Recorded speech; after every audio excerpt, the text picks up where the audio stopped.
Subscribe करिए हमारे channel target UP TET CTET को और बेल आइकन को दबाइए। हेलो दोस्तों, मैं आनंद स्वागत करता हूं आप सभी का आपके अपने channel target UP TET CTET में। दोस्तों, आज की इस वीडियो में हम लोग पढ़ने वाले हैं आप लोग के गणित थर्ड सेमेस्टर के चर राशियों का गुणनखंड चैप्टर को। इससे पहले दोस्तों, आपके थर्ड सेमेस्टर के मैथ में जितना भी सिलेबस है, जितने भी चैप्टर्स हैं, जैसे आपके जो शुरुआत के चैप्टर हैं अनुपात, समानुपात, घातांक, सरल ब्याज, चक्रवृद्धि ब्याज, लॉग, शेयर लाभांश और सेट समुच्चय, ये सभी चैप्टर्स दोस्तों हम पढ़ चुके हैं। इन पे आधारित क्वेश्चंस को हम देख चुके हैं। अब इस वीडियो में दोस्तों हम लोग जो नेक्स्ट चैप्टर है, जो नेक्स्ट आपको अपने सिलेबस में पढ़ना है, चर राशियों का गुणनखंड, यह हम दोस्तों इस वीडियो में देखने वाले हैं। तो आप लोग शुरू से अंत तक बने रहिएगा इस वीडियो में। आपका जो डर है गुणनखंड को लेकर के, आप लोग बहुत डरते हैं कि गुणनखंड कैसे करना है, तो सभी चीजें आपको बहुत क्लियर होंगी इस वीडियो में। आप पूरा बने रहिए। तो सबसे पहले देखिए, चैप्टर के नाम में ही है कि चर राशियों का गुणनखंड। अब चर अचर राशियां दोस्तों आपको पता होंगी। अचर राशि मतलब कि नॉन वेरिएबल, जो बदलता नहीं है, जिसका मान बदलता नहीं है, उसको हम लोग क्या कहते हैं? उसको हम लोग कहते हैं अचर। जैसे जो संख्याएं होती हैं, कोई संख्या जैसे 5 है, तो 5 का मतलब आपको पता है कि 5 गिनती का 5 आपको पता है। और अभी मैं यहीं पे आपको अचर बता दूं, कोई संख्या जैसे अचर में x आप लोग जानते हैं, तो x क्या है? x एक अचर संख्या है। x का मान 5 भी हो सकता है, 10 भी हो सकता है, 20 भी हो सकता है, कुछ भी हो सकता है। ठीक है, तो x ABCD इस प्रकार की जो अक्षर होते हैं, जो लेटर्स होते हैं, उनको हम लोग क्या कहते हैं?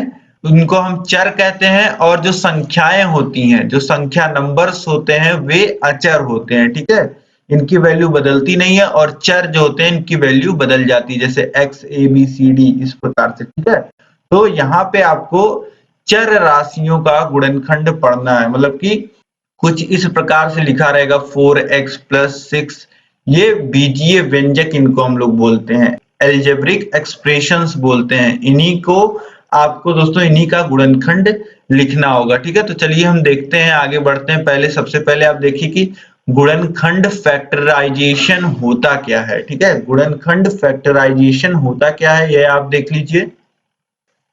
तो देखिए यहाँ पे लिखा है, किसी संख्या का गुणनखंड वह होता है जो उस संख्या को पूर्णतः विभाजित कर सके। गुणनखंड दोस्तों एक तरीके से आप समझिए कि फैक्टर, जो गुणक होता है, गुणक, किसी संख्या का जो गुणक होता है, उसी की सहायता से हम गुणनखंड लिखते हैं, उसी को गुणनखंड कहते हैं। जैसे आप यहाँ पे देखिए, एक संख्या है 36, तो उसका गुणनखंड किस प्रकार से होंगे? उसके जो फैक्टर्स हैं, उसको जो पूरी तरीके से 36 को जो पूरी तरीके से विभाजित करते हैं, वे संख्याएं कौन कौन सी हैं? 1 है, 2 है, 3 है, 4 है, 6 है, 9 है, 12 है, 18 है और 36 खुद है। तो 36 का अगर हम गुणनखंड लिखना चाहें तो 36 को किस प्रकार से लिख सकते हैं? 36 बराबर हम लिख सकते हैं 2 गुणे 3 गुणे 6। तो गुणनखंड में कुछ नहीं दोस्तों, किसी भी संख्या का जैसे 36 का गुणनखंड आपको लिखना है, तो आपको क्या करना है? आपको 36 को इस तरीके से लिख देना है कि यह 2 संख्याओं या 3 संख्याओं के गुणे के रूप में आ जाए। ठीक है, तो यहाँ पे जैसे 2 गुणे 3 गुणे 6 हमने यहाँ पे लिख दिया। इस प्रकार से ये क्या हो गया? यह 36 का गुणनखंड हो गया। ठीक है, तो इसी प्रकार से जैसे 36 को 6 गुणे 6 भी लिख सकते हैं। तो ये क्या हो गया? ये 36 का गुणनखंड हो गया। ठीक, ये तो आपने अचर में देख लिया। ठीक है, ये संख्या 36 आपने देखी। अब आगे देखिए, इसी प्रकार हम बीजीय व्यंजकों, एल्जेब्रिक एक्सप्रेशंस को उनके गुणनखंडों के गुणनफलों के रूप में व्यक्त कर सकते हैं। जैसे यहाँ पे 36 को हमने व्यक्त किया है 6 गुणे 6, तो 6 36 का गुणनखंड है। तो इसी गुणनखंड के गुणे के रूप में हमने व्यक्त किया है 36 को। ठीक है, तो इसी प्रकार से एल्जेब्रिक एक्सप्रेशन, जो बीजीय व्यंजक हमको दिए रहेंगे, जैसे मैंने अभी आपको एग्जांपल दिया था 4x + 6, तो इसको भी दोस्तों हम लोग क्या कर सकते हैं? 4x + 6 को भी हम लोग व्यक्त कर सकते हैं गुणनखंडों के रूप में। कैसे? देखिए 4x + 6 लिखा है, तो इसको हम लोग क्या लिख सकते हैं? इसमें से हम देखिए 4 लिखा है, यहाँ पे 4 इंटू एक्स लिखा है प्लस 6 लिखा है। तो यहाँ पे हम क्या कर सकते हैं, यहाँ पे जैसे 4 को हम लोग क्या लिख सकते हैं, 2 गुणे 2 लिख सकते हैं 4 को, और 6 को क्या लिख सकते हैं, 6 को हम लोग लिख सकते हैं 2 गुणे 3। तो यहाँ पे आप लिखिए 2 गुणे 2 गुणे x है, 4x को हम इतना लिख सकते हैं, फिर प्लस 6 को कितना लिख सकते हैं, 2 गुणे 3। तो अब देखिए 2 हम बाहर निकाल लेते हैं, तो 2 हम यहाँ से बाहर निकालते हैं तो यहाँ कितना बच जाएगा, 2x बच जाएगा। तो 2x लिख लीजिए, फिर धन, अब 2 यहां से भी बाहर निकालना है तो यहाँ कितना बच जाएगा, 3, ब्रैकेट बंद कर लीजिए। यही जो हो जाएगा गुणनखंड हो जाएगा, 2 गुणे ब्रैकेट में 2x धन 3। देखिए एक व्यंजक हमको दिया गया था 4x प्लस 6, ठीक। अब इसको हमने किस में कन्वर्ट कर दिया है, 4x प्लस 6 को हमने कन्वर्ट कर दिया है 2 गुणे 2x प्लस 3 में, मतलब दो पदों के गुणे के रूप में लिख दिया है हमने। एक बीजीय व्यंजक हमको दिया गया था जिसको हमने उसके गुणनखंडों के गुणनफल के रूप में लिख दिया है। यही हो जाएगा इस बीजीय व्यंजक का 4x प्लस 6 का गुणनखंड।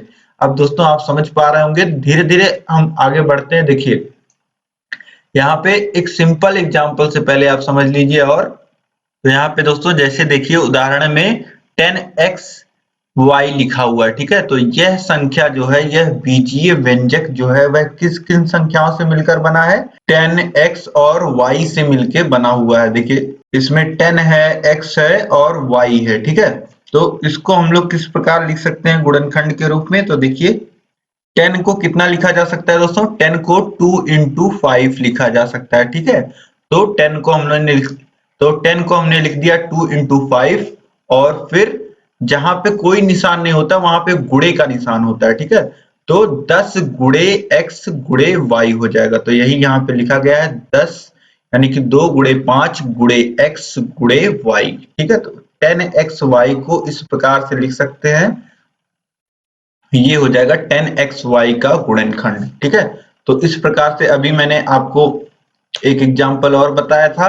तो अब दोस्तों इसी प्रकार से हम लोग आगे देखेंगे किस प्रकार से गुणनखंड करना है। तो विभिन्न प्रकार के बीजीय व्यंजक आपको देखने को मिलेंगे और उनको कैसे, जैसे आपको एक बीजीय व्यंजक दिया रहेगा, उसको आपको क्या करना रहेगा, बीच में देखिए 2 पद का 3 पद का इस प्रकार से आपको बीजीय व्यंजक दिया रहेगा, 2 पद का दिया रहेगा, 3 पद का दिया रहेगा।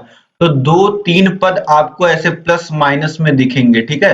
अब इनको आपको क्या करना रहेगा, आपको इनको 2 पद में या फिर 3 पद में इस प्रकार से गुणे के रूप में बनाना रहेगा, ठीक है। सिंपली यही आपको करना है कि आपको बीजीय व्यंजक दिए रहेंगे जिनमें धन या ऋण का चिन्ह लगा रहेगा, और उनको आप कैसे 2 पदों के गुणनफल में या 2 से अधिक पदों के गुणनफल के रूप में दिखा सकते हो।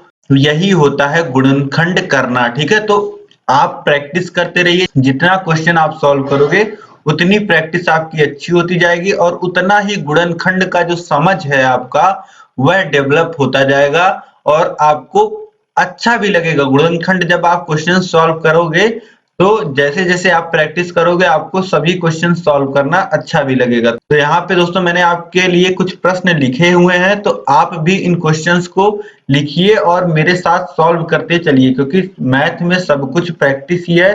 तो आपको केवल क्लास लेने से, वीडियो देखने से मतलब नहीं होना चाहिए। आप कॉपी पेन लीजिए और प्रैक्टिस करिए मेरे साथ। तो चलिए हम लोग स्टार्ट करते हैं, एक एक क्वेश्चन को हम लोग करेंगे और आपकी प्रैक्टिस अच्छी होगी और आपकी जो समझ है गुणनखंड की वह भी साथ साथ डेवलप होगी। तो देखिए दोस्तों यहाँ पे पहला जो क्वेश्चन है 4x प्लस 8 दिया हुआ है। पहला हम सॉल्व कर लेते हैं। देखिए 4x प्लस 8 दिया गया है, ठीक। अब यहाँ पे आपको एक बीजीय व्यंजक दिया गया है जिसमें 2 पद हैं। अब देखिए यहाँ पे आपको क्या दिख रहा है, 2 पद दिख रहे हैं जिसमें से 4 संख्या है और x जो है वह चर है, मतलब वेरिएबल है, फिर प्लस 8 है। तो यहाँ पे सीधे दोस्तों 4x आप ऐसे लिख रहने दीजिए और 8 को आप क्या लिख सकते हैं, 8 को हम लोग लिख सकते हैं 2 इंटू 4, ठीक। तो इस प्रकार से लिखा जा सकता है। तो अब देखिए यहाँ पे भी 4 है और यहाँ पे भी 4 है। 8 को हमने 2 into 4 लिख दिया है, तो 4 हम कॉमन ले लेंगे, मतलब दोनों जगह से जो 4 है उसको बाहर निकाल लेंगे। ठीक है, तो 4 हमने बाहर हम निकाल रहे हैं और देखिए अब क्या बचेगा, यहाँ से जब हम 4 निकाल ले रहे हैं तो x बच रहा है, तो यहाँ x लिख देंगे। फिर देखिए प्लस, और यहाँ से हमने 4 निकाल लिया तो बच रहा है 2, तो +2 आ जाएगा यहाँ पे। ये हो जाएगा 4 इंटू ब्रैकेट में x प्लस 2। देखिए मैंने सिंपली आपको क्या बताया, जो भी पद आपको दिए रहेंगे, यहाँ पे दो पद 4x प्लस 8 आपको दिया गया था, दो पद प्लस में थे और यहाँ पे आपने क्या कर दिया 4 इंटू एक्स प्लस 2, दो पद आपने दोस्तों गुणे में लिख दिए हैं। ठीक है, तो यही आपको करना है। अब बेसिक आप समझ पा रहे होंगे। अब देखिए दोस्तों दूसरा क्वेश्चन है यहाँ पे 12x स्क्वायर प्लस 8x। ठीक, इसको किस प्रकार से सॉल्व करना है, देखिए दूसरा प्रश्न हो गया 12x स्क्वायर प्लस 8x। ठीक, तो पहले आप जैसे बीजीय व्यंजक, किसी भी बीजीय व्यंजक को देख रहे हैं, जैसे 12x स्क्वायर प्लस 8x लिखा है, तो इसमें आप देखेंगे कि जो पहला पद है, जो पहला पद मतलब कि प्लस के इधर जो लिखा हुआ है 12x स्क्वायर, 12x स्क्वायर में दोस्तों आप देखेंगे तो 12 यह संख्या वाला भाग है, फिर गुणे में x स्क्वायर है, यह चर वाला पार्ट है, वेरिएबल वाला पार्ट है। ठीक, तो आपको जितने भी पद दिए गए हैं बीजीय व्यंजक में, जैसे यहाँ पे दो पद हैं, 12x स्क्वायर है फिर प्लस 8x है, ये दो पद हैं। तो इन दोनों पदों में दोस्तों आपको देखना है सबसे पहले संख्या वाला पार्ट। अगर संख्याएं हैं पदों में, जैसे यहाँ पे 12 है और यहाँ पे 8 है। ठीक, 12x स्क्वायर में 12 संख्या वाला पार्ट है और यहाँ पे 8 संख्या वाला पार्ट है। तो इन दोनों को आप देखिए कौन कौन सी संख्याएं हैं, तो यहाँ पे 12 है और 8 है। अब देखिए 12 और 8 में आपको कॉमन क्या मिल सकता है, 12 को हम लिख सकते हैं दोस्तों 3 गुणे 4 और 8 को लिख सकते हैं 2 गुणे 4। तो यहाँ पे आप देख पा रहे हैं कि दोनों जो पद हैं उनमें जो दोनों संख्याएं हैं उनमें 4 हमको कॉमन मिल रहा है, तो 4 हम कॉमन ले लेंगे, या इस प्रकार से आप लिखेंगे तो आपको ज्यादा समझ में आएगा। 12x स्क्वायर को हम लोग लिख सकते हैं 3 इंटू 4 इंटू एक्स स्क्वायर, और फिर 8 को हम लिख सकते हैं 2 इंटू 4 इंटू एक्स। ठीक, तो इस प्रकार से हमने लिख दिया। अब यहाँ पे देखिए संख्याओं में 4 कॉमन मिल रहा है और यहाँ पे एक्स स्क्वायर को x इंटू एक्स लिखा जा सकता है, मतलब कि एक x यहाँ पे कॉमन हमको मिल रहा है, तो यहाँ से 4 कॉमन हो गया और x कॉमन हो गया। जब 4 और x कॉमन हो गया तो यहाँ पे बचा क्या, यहाँ पे बचा 3 और एक x बचा हुआ है। x स्क्वायर मतलब क्या होता है, x इंटू एक्स होता है, तो एक x हमने कॉमन ले लिया है, तो यहाँ क्या बचा है, x बचा है। फिर प्लस 4x हम कॉमन ले रहे हैं, तो दोनों 4 और x बाहर निकल जाएंगे, बचेगा क्या 2। ठीक, तो अब ब्रैकेट में बच गया है 3x प्लस 2, तो यही दोस्तों गुणनखंड हो जाएगा इसका 12x स्क्वायर प्लस 8x का। ठीक है, 12x स्क्वायर प्लस 8x को हम लोग क्या लिख सकते हैं 4x इंटू 3x प्लस 2, इस प्रकार से लिखा जा सकता है। ठीक है, यही गुणनखंड हो जाएगा 12x स्क्वायर प्लस 8x का। अब तीसरा क्वेश्चन हम लोग देखते हैं दोस्तों। तीसरा प्रश्न है 2 pi R square minus 4 pi R.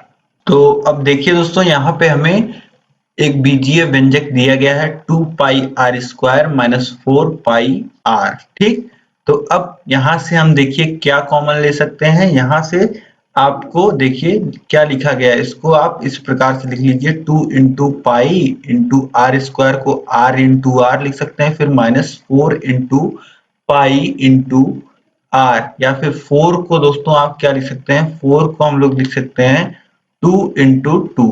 ठीक, तो इस प्रकार से हमने लिख दिया है।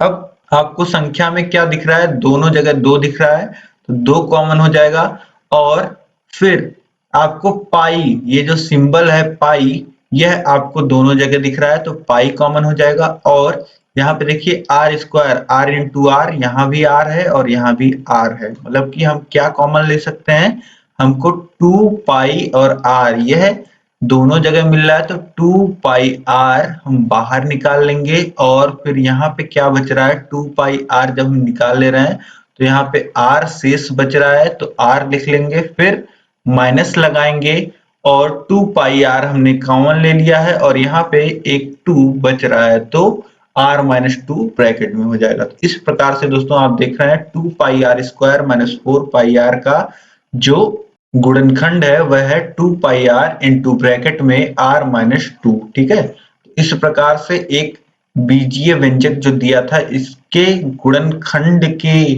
इसके गुणनखंडों के गुणनफल के रूप में दोस्तों हमने इसको लिख दिया है। यहाँ पे गुणे का चिन्ह आप लगा सकते हैं। ठीक है, अब इस प्रकार से दोस्तों आप समझ पा रहे होंगे। अब अगला क्वेश्चन हम लोग देखते हैं। देखिए क्वेश्चन नंबर 4 हम लोग देखेंगे। क्वेश्चन नंबर 4 है 8m प्लस 16n, इसका गुणनखंड हमको करना है।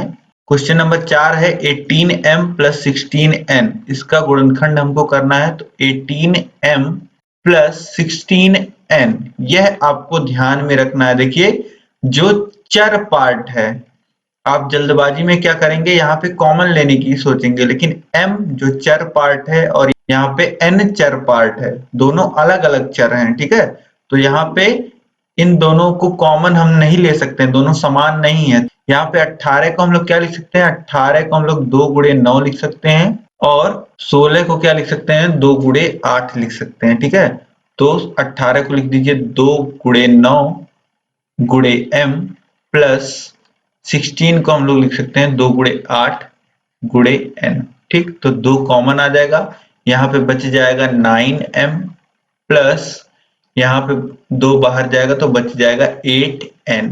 ठीक है, तो इस प्रकार से यह गुणनखंड हो जाएगा 18m प्लस 16n का गुणनखंड हो जाएगा 2 इंटू ब्रैकेट में 9m प्लस 8n। ठीक, तो 4 प्रश्न हमने देख लिए। इसके बाद हम लोग देखते हैं अगला 5वां प्रश्न। तो अब प्रश्न संख्या 5 है दोस्तों 12m into n plus 16m n square minus 24m square n square. तो इसको दोस्तों अब हम सॉल्व करते हैं। तो देखिए इसको दोस्तों हम लोग क्या लिख सकते हैं, देखिए मैंने आपको बताया कि जितने भी पद दिए हैं उनकी संख्याओं को आप पहले जो उनका नंबर पार्ट होता है उनको देखिए। तो यहाँ पे 12 दिया गया है, यहाँ पे 16 और 24। अब 12, 16 और 24 में क्या कॉमन हम मिल सकता है हमको, तो सबसे पहले आप सोचेंगे तो 2 तो कॉमन हमको मिल जाएगा। 2 सभी सम संख्याएं हैं 12, 16 और 24, तो 2 कॉमन मिल जाएगा। अब इससे बड़ी संख्या आप सोचिए 3 कॉमन नहीं मिलेगा तीनों में, क्योंकि 16 जो होता है वह 3 से डिविजिबल नहीं है। अब 4 से सोचिए, 4 से 12, 16, 24 ये सभी 4 के टेबल में आते हैं तो ये सभी 4 से कटेंगे। और 6 से सोचिए आप, तो 6 से 12, 24 कट जाएगा लेकिन 16 नहीं कटेगा। ठीक है, इस प्रकार से आप देख पा रहे हैं कि 4 से यह तीनों संख्याएं कट रही हैं, तो इसको 4 के गुणे के रूप में लिख सकते हैं। 12 को कितना लिख लेंगे, 3 गुणे 4 और ये है गुणे में m गुणे n, फिर प्लस 16 को कितना लिख सकते हैं, 16 को लिख सकते हैं 4 गुणे 4, फिर ये कितना है m n स्क्वायर है तो into m into n square को क्या लिख सकते हैं, n इंटू n लिख सकते हैं, फिर minus 24 m square n square. 24 को क्या लिख सकते हैं दोस्तों हम लोग, 24 को हम लोग लिख सकते हैं 4 इंटू 6, तो 4 इंटू 6 इसको लिख लेंगे और इसको कितना लिख लेंगे into m into n into n। ठीक है, तो इस प्रकार से ये हमने लिख लिया। अब हमको देखना है कॉमन क्या मिल रहा है, तो संख्या वाला जो पार्ट है उसमें हमको 4 कॉमन मिल रहा है। ठीक है, तो यहाँ पे हम 4 कॉमन लेंगे और जो चर वाला वेरिएबल वाला पार्ट है इसमें आप देखिए यहाँ पे m है और यहाँ पे n है, यहाँ पे भी m n है और यहाँ पे भी एक m और n हमको मिल जाएगा। तो तीनों जो पद हैं उनमें m और n हमको कॉमन मिल रहा है और 4 संख्या वाले पार्ट में कॉमन मिल रहा है। तो इस प्रकार से हम 4m इंटू n इतना कॉमन ले सकते हैं तीनों पदों में। तो 4 into m into n common हो गया, तो पहले पद में बचा क्या, पहले पद में यहाँ पे देखिए 3 बचा हुआ है, तो यहाँ पे लिख लेंगे 3, फिर देखिए धन का चिन्ह है तो यहाँ पे धन का चिन्ह हम लगाएंगे और इसके बाद देखिए दूसरे पद में क्या बचा हुआ है, 4 इंटू m इंटू n हमने कॉमन ले लिया है, तो यहाँ पे एक 4 बचा हुआ है और यहाँ पे एक n बचा हुआ है, तो यहाँ पे हम लिख लेंगे 4 इंटू n यानी कि 4n, फिर माइनस यहाँ पे है तो माइनस लगाएंगे, फिर देखिए 4m और n कॉमन हो गया तो यहाँ पे बचा है 6 और यहाँ पे बचा हुआ है एक m और यहाँ पे एक n बचा हुआ है, तो ये हो जाएगा 6 इंटू m इंटू n। ठीक, तो यही गुणनखंड आ जाएगा दोस्तों 4mn इंटू ब्रैकेट में 3 प्लस 4n माइनस 6mn, यही गुणनखंड हो जाएगा। ठीक है, तो इस प्रकार से दोस्तों आप समझ पा रहे होंगे कि किस तरीके से आपको गुणनखंड में क्या क्या चीजें ध्यान देना है। ठीक है, अगर आप कॉपी पे सभी क्वेश्चन सॉल्व करते हुए चल रहे होगे तो आपको अच्छा लग रहा होगा करते हुए भी और समझ में भी आ रहा होगा, तो प्रैक्टिस करते हुए जरूर चलिएगा। अगला क्वेश्चन हम लोग देख रहे हैं, क्वेश्चन नंबर 6 है x y plus y square plus y z. अब यहाँ पे आपको संख्याएं नहीं दिख रही हैं, यहाँ पे आपको केवल चर ही दिख रहे होंगे। ठीक है, तो चलिए हम लोग सॉल्व करते हैं। देखिए क्वेश्चन नंबर 6 है हमारा x y plus y square plus y z. अब यहाँ पे आप देखिए कि कॉमन हमको क्या मिल रहा है, तो x इंटू वाई लिखा गया है, फिर प्लस वाई स्क्वायर यानी कि y इंटू वाई लिखा गया है, फिर प्लस y इंटू जेड ये लिखा गया है। अब आप देखिए तीनों पदों में हमको क्या कॉमन दिख रहा है, यहाँ y है, यहाँ पे भी y है और यहाँ पे भी y है, तो अब हम y कॉमन ले लेंगे और फिर बचेगा क्या इन तीनों पदों में, पहले पद में बच रहा है x, फिर धन का चिन्ह लगाएंगे, धन है, फिर y बच रहा है, फिर देखिए यहाँ पे भी y, फिर यहाँ पे y कॉमन लेंगे तो z बच जाएगा। इस प्रकार से दोस्तों ये हो गया y इंटू ब्रैकेट में x plus y plus z. तो इसका आपने देख लिया, इस प्रकार से गुणनखंड करना है। अब अगला प्रश्न हम लोग देखेंगे, प्रश्न संख्या 7 है ax plus B Y plus B X plus A Y. इसको आप देखिए, अब इस क्वेश्चन को दोस्तों आप देखेंगे तो यहाँ पे आपको दिख रहे होंगे चार पद, ax plus B Y plus B X plus A Y, ये चार पद आपको इस प्रश्न में दिए गए हैं। और आप देखिए कि यहाँ पे कुछ कॉमन है, यहाँ पे इन चारों पदों में आप a देखेंगे तो a तो यहाँ दूसरे पद में ही नहीं है, केवल यहाँ पे a आपको दिख रहा है। ठीक, और आप देखेंगे x क्या चारों पदों में है, तो x नहीं है, यहाँ पे बी वाई है, तो दूसरे पद में आपको x नहीं मिल रहा है। इसी प्रकार आप देखेंगे b, तो b भी आपको चारों पदों में नहीं मिलेगा, y देखेंगे तो y भी चारों पदों में आपको नहीं दिख रहा है। ठीक, तो यहाँ पे दोस्तों आपको ऐसा लग रहा है कि कुछ भी कॉमन नहीं मिल रहा है, तो ऐसे पद का गुणनखंड हम कैसे करते हैं, यहाँ पे हम बनाते हैं पेयर, पेयर मतलब होता है जोड़ा, मतलब दो दो का जोड़ा हम बना लेंगे तो यहाँ पे गुणनखंड पॉसिबल हो जाएगा। अब कैसे पॉसिबल होगा आप देखिए, तो देखिए आप यहाँ पे देख पा रहे हैं a और यहाँ पे भी आप देख पा रहे हैं a। ठीक, दो पद ऐसे हैं जिनमें a आ रहा है और दो पद ऐसे हैं जिनमें b आ रहा है, या फिर इस प्रकार भी आप देख सकते हैं दो पद ऐसे हैं जिनमें x आ रहा है और दो पद ऐसे हैं जिनमें y आ रहा है। ठीक है, तो आप क्या कर सकते हैं, आप जिन दो पदों में x आ रहा है उनको एक साथ लिख लीजिए। ठीक, तो ax पहले लिखा हुआ है, फिर यहाँ पे देखिए b के साथ x आ रहा है तो प्लस bx आप लिख सकते हैं ये। ठीक, ये आपने यहाँ लिख लिया ax के साथ, फिर प्लस by है और यहाँ पे प्लस ay है। ठीक, तो इस प्रकार आप लिख सकते हैं। ठीक, तो अब ax plus bx plus ay को हम इधर लिख रहे हैं, फिर प्लस by। ठीक, इस प्रकार से दोस्तों आपने लिख लिया। अब देखिए यहाँ पे आपको x कॉमन मिल रहा है। ठीक, तो x यहाँ पे जब आप कॉमन ले लेंगे तो देखिए बचेगा क्या, पहले दो पदों में आप देखिए दोस्तों आपको x कॉमन मिल रहा है, दूसरे दोनों पदों में आपको y कॉमन मिल रहा है, तो पहले दो पदों में से आप x कॉमन ले लीजिए तो यहाँ पे बचेगा a और यहाँ पे बचेगा b, तो ये हो जाएगा a प्लस b ब्रैकेट में। ठीक, फिर प्लस यहाँ से आप y कॉमन ले लीजिए तो यहाँ पे आपको बचेगा a प्लस b। इस प्रकार से अब दोस्तों आप देख पा रहे हैं कि दोनों जगह जो है वह आपको ए बी दिख रहा है, a प्लस बी जो है वह दोनों जगह है, दोनों पदों में गुणे के रूप में ए बी आपको दिख रहा है, तो a प्लस बी पहले तो आप कॉमन ले लीजिए। फिर पहले पद में क्या बचा, पहले पद में बचा है x और दूसरे पद में बचा है y, तो ये हो जाएगा प्लस y और ब्रैकेट में, ठीक। तो इस प्रकार से ये गुणनखंड हो जाएगा a प्लस b, एक ब्रैकेट में a प्लस b और दूसरे ब्रैकेट में x प्लस वाई। तो इस प्रकार से ये जो चार पद आपको दिए गए थे, यह दो पदों के गुणनखंड के गुणनफल के रूप में आपको मिल गए, ठीक।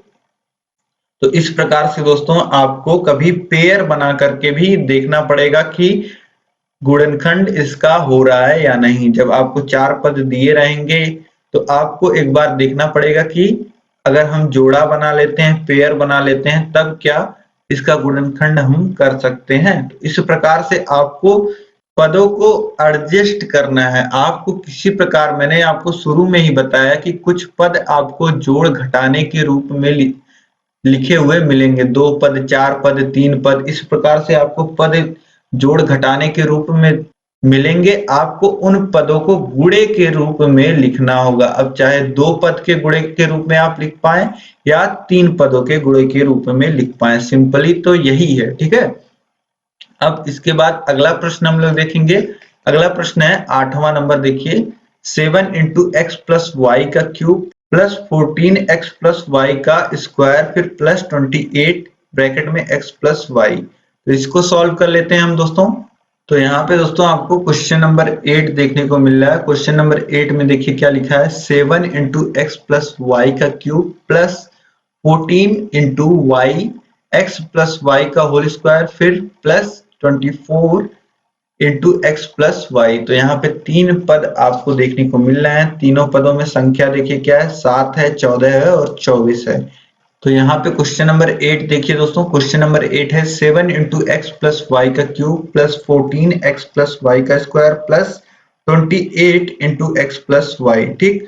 तो यहाँ पे आप देख पा रहे हैं कि 3 पद आपस में जुड़ रहे हैं और इन तीनों पदों में देखिए, पहले पद को देखिए, संख्या वाला पार्ट क्या है, 7 गुणे संख्या वाला पार्ट। देखिए पहला पद क्या है, 7 गुणे एक्स धन वाई का होल क्यूब। तो इसमें संख्या वाला पार्ट क्या है, 7 है। इसी प्रकार दूसरे पद में आप देखेंगे संख्या पार्ट 14 है और तीसरे पद में 28 है। तो ये तीनों संख्याएं जो है वह 7 से कटने वाली हैं, 7, 14, 28। तो इस प्रकार से आप पहले तो लिख लीजिए 7 गुणे x प्लस वाई का क्यूब। इसको हम लोग चाहें तो लिख सकते हैं x प्लस वाई गुणे एक्स प्लस वाई गुणे एक्स प्लस वाई। यह चीज आप समझ पा रहे होंगे। तो इसको हम क्यूब ही रखते हैं। देखिए अब 14 को हम लोग कितना लिख सकते हैं, 2 इंटू 7 लिखते हैं। तो x प्लस वाई का होल स्क्वायर यहाँ पे आ जाएगा। फिर प्लस 28 को कितना लिख सकते हैं, 4 इंटू 7 फिर ब्रैकेट में x प्लस वाई। तो अब आप देख पा रहे हैं यहाँ पे कि संख्या वाला जो पार्ट है हर एक तीनों पदों में, वहां से हमको 7 कॉमन मिल रहा है और जो चर पार्ट है उसमें x प्लस वाई आपको यहाँ भी दिख रहा है और x प्लस वाई यहाँ भी दिख रहा है, x प्लस वाई यहाँ भी दिख रहा है। यहाँ पे घात 3 है, यहाँ पे 2 है और यहाँ पे कुछ घात नहीं दिख रहा है, तो यहाँ पे घात 1 है। तो सबसे छोटी घात जो होती है वह कॉमन आती है, ठीक है। क्योंकि सब में कॉमन लेने के लिए सबके पास वो चीज होनी भी तो चाहिए। तो ये x प्लस वाई सबके पास है, तो यहाँ पे हम 7 कॉमन लेंगे और x प्लस वाई कॉमन ले लेंगे, ठीक।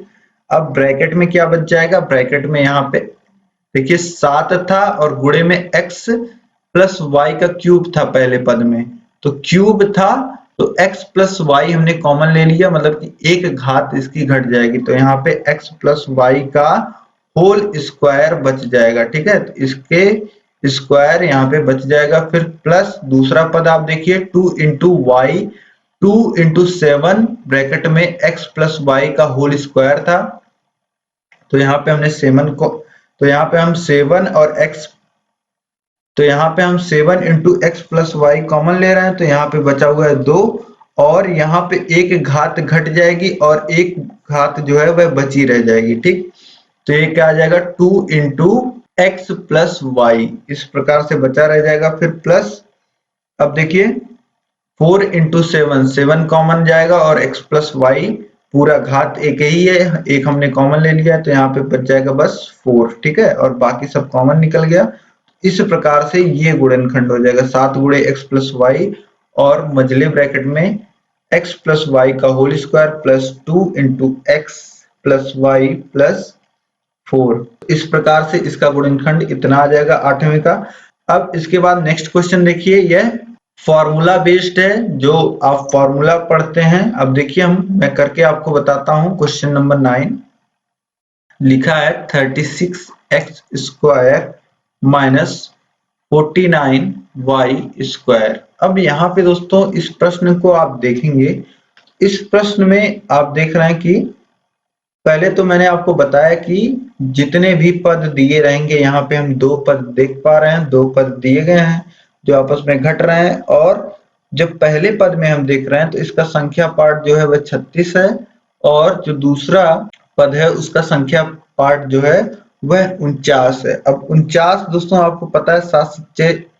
अब 36 दोस्तों आपको पता है कि सम संख्या है, यह 2 से कट जाएगा, 3 से कट जाएगा, 6 से कट जाएगा, 12 से कट जाएगा, ठीक। और 49 दोस्तों आपको पता है विषम संख्या है, 2 से नहीं कटेगा, 3 से नहीं कटेगा, 4 से नहीं कटेगा, 5 से नहीं कटेगा, 6 से नहीं कटेगा, 7 से कटेगा, ठीक है।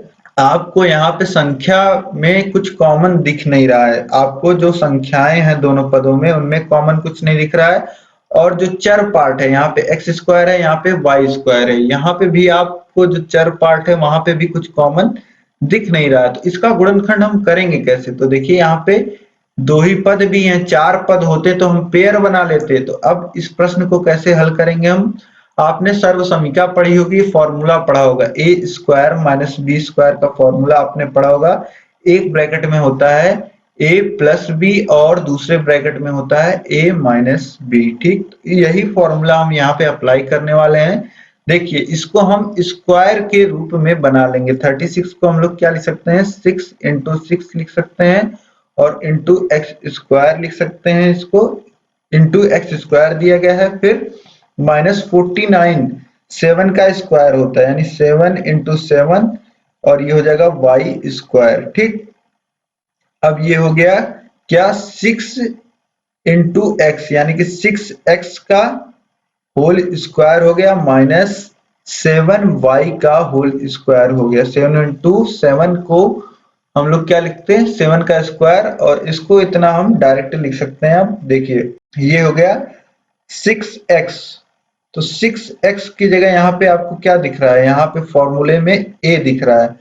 जब a का स्क्वायर माइनस b का स्क्वायर होता है तो इसको हम लोग लिखते हैं एक ब्रैकेट में a प्लस बी और दूसरे ब्रैकेट में a माइनस बी। अब यहाँ पे 6x का स्क्वायर माइनस 7y का स्क्वायर है, तो इसको हम लोग लिख सकते हैं 6x प्लस 7y एक ब्रैकेट में, और दूसरे ब्रैकेट में हम लोग लिख सकते हैं इसको 6x माइनस 7y। ए स्क्वायर माइनस बी स्क्वायर का फॉर्मूला हमने यहाँ पे लगाया है। ए के जगह क्या है? ए के जगह 6x है, बी के जगह पे यहाँ पे 7y है, तो यही फॉर्मूला हमने लगा दिया है। तब हमको गुणनखंड मिल गया। देखिए दो पदों के रूप में दिया गया था और दो पदों के गुणे के रूप में हमने इसको बना लिया है, तो ये हमको हमारा गुणनखंड मिल गया है। अब इसके बाद नेक्स्ट क्वेश्चन हम लोग देखेंगे, last question, question number 10, 25 by x square minus y square by 16। Question number 10 है 25 by x square minus y square by 16। अब दोस्तों आपको देख के इस क्वेश्चन को डरना नहीं है, जैसे पिछला प्रश्न हमने हल किया था वैसे ही हल करना है। आपको भिन्न देख करके डरना नहीं है, ठीक है। आप लोग भिन्न देख के घबरा जाएंगे, इसका हम कैसे गुणनखंड करें। बस आपको देखिए 25 को क्या लिख सकते हैं? 5 इंटू 5, यानी कि 5 का स्क्वायर बाई एक्स स्क्वायर, फिर माइनस वाई स्क्वायर बाई 16 है। 16 को क्या लिख सकते हैं? 4 का स्क्वायर, ठीक। तो ये हो जाएगा 5 बाई एक्स का whole square minus y by 4 का होल स्क्वायर, ठीक। अब मैंने आपको फॉर्मूला बता दिया है ए स्क्वायर माइनस बी स्क्वायर का, तो ये होता है ए प्लस बी एक ब्रैकेट में और दूसरे ब्रैकेट में ए माइनस बी। अब यहाँ पे ए की जगह आप देखिए, ए की जगह है 5 बाई एक्स और बी की जगह है वाई बाई 4, तो इसको आप लिखिए कितना हो जाएगा? 5 बाई एक्स प्लस बी की जगह वाई बाई 4, ये हमने लिख दिया, ठीक।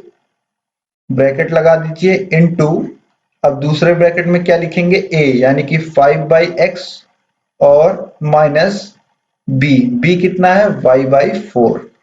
तो अब देखिए यही हो गया इसका गुणनखंड 25/x² माइनस y²/16 ये गुणनखंड हमको मिल गया। ठीक है, तो यहाँ पे दोस्तों हमने अलग अलग तरीके के लगभग 10 प्रश्न हमने यहाँ पे सॉल्व कर लिए हैं।